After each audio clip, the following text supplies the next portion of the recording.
Now, welcome to the Hip Controlled Articular Rotation Series, or CARS for short.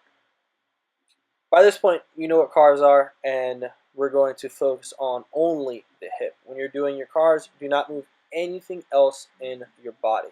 Everything should be locked down to the best you can do.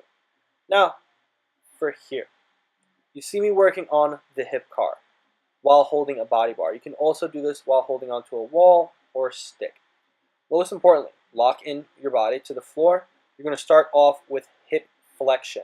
You're going to lift your knee as high as you can for the first one and rotate externally without moving anything else in your body. Then you're going to bring your foot level to the knee, completely parallel to the floor. Then you're going to rotate your foot behind you. And then you're going to reverse the motion, starting off with extension of the hip, bringing your foot behind you. Then you're going to external rotation of the hip, bring your knee outside, and then back to your hip flexion, back in front of you. That is going to be the same exact thing, but now from a side angle. And now you're going to see the same exact thing, but from the side. And most importantly, when you're going through your hip CARS, you don't want to feel your low back. You don't want to hyperextend or move your low back. Your upper body can slightly move forward, but you don't want to be parallel to the floor when you're rotating through your hip. Your hip should be completely stable and moving on its own. And that's the most important thing for when you're going through your hip CARS. Now for the standing hip CARS, I have this specifically long because there's a lot to know about the hip CARS. As I said before, and I'm going to repeat this multiple times, your whole body should not be moving. When you're doing this, the foot that's on the floor, and you can see here, is completely planted into the floor. And as I'm rotating through the hip CARS, you see my leg is not bent. It's completely straight, the leg that's on the floor. And as you're doing this, every rep should continually get harder.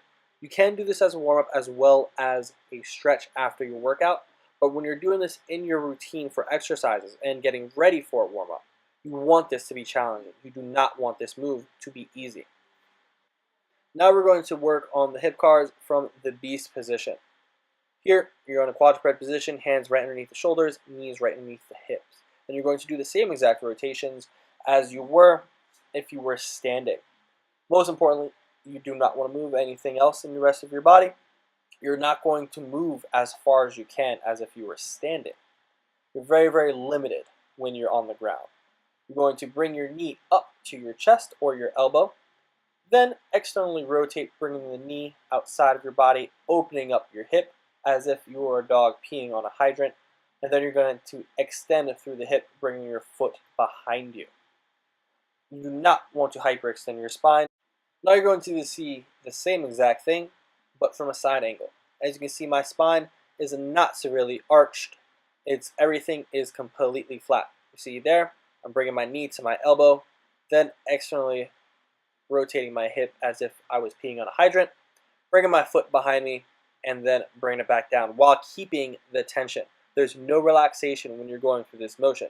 You want everything in your body tense and all of your energy and force going into the hip that is moving.